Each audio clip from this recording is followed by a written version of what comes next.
Race can often play a part in how certain people view certain situations. In 2013, a black teenage girl went to the front door of a home in a predominantly white neighborhood near Detroit, Michigan. She had gotten into a car accident and was looking for help.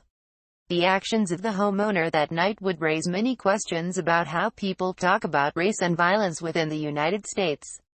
The murder of Renisha McBride, a 19-year-old black female teenager, occurred on November 2, 2013, in Dearborn Heights, Michigan.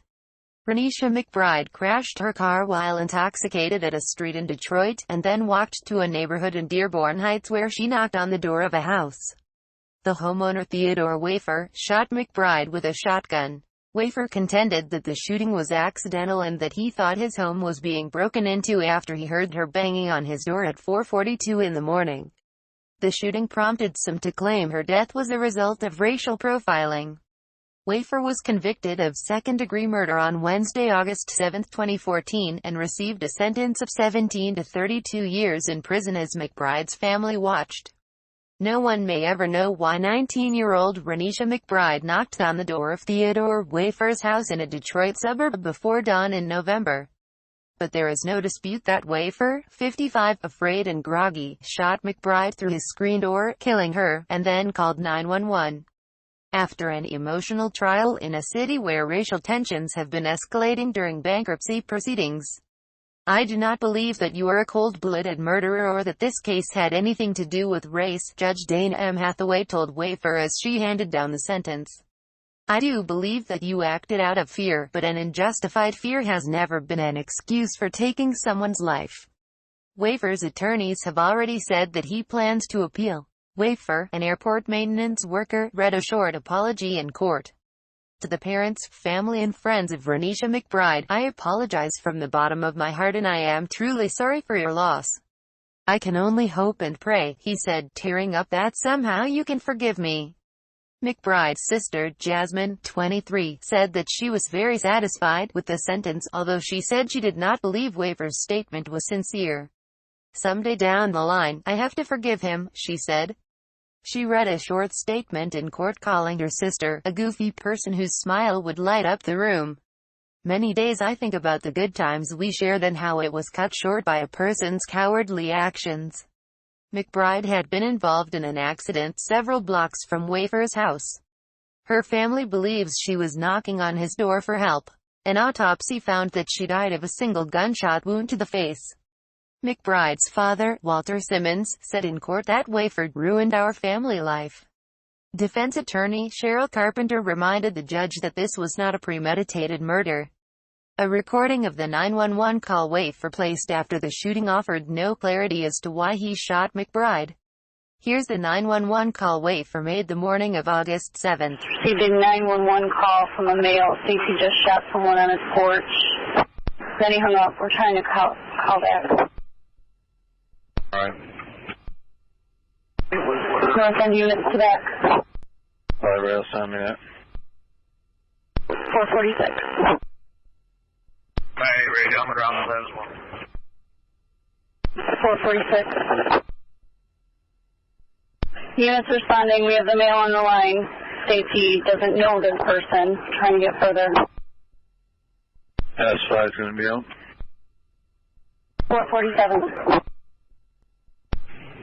Knives is in here. 447. And rescue. There's somebody down on the porch. Okay, they'll be en route. It's Dolphin and Outer Drive. Copy, Dolphin and Outer Drive. Testified radio appears going to be a black female. Copy, black female. Shortly before 1 a.m. on November 2, 2013, McBride crashed her car at Rommel and Majestic on the west side of Detroit. A 911 caller reported that a woman had been speeding down the street, struck a parked car, got out of the vehicle, and then left on foot. Police initially considered the incident a low priority, so no officers were immediately dispatched. 40 minutes later, another call was placed indicating that the driver had returned. EMS arrived on the scene, but McBride had again walked away from the scene and was not treated. The owner of the parked car, who encountered McBride and called 911, told police that McBride was discombobulated and appeared to be in a confused state of not knowing where she was and not being able to give a phone number or anything. It is unclear what McBride was doing during the 3 hours between the crash and the fatal shooting. Her family, however, states that she was looking for help after becoming disoriented by the crash, in which she may have sustained a head injury. Wafer initially stated to police that he thought his home was being broken into and that he had accidentally fired his 12-gauge shotgun.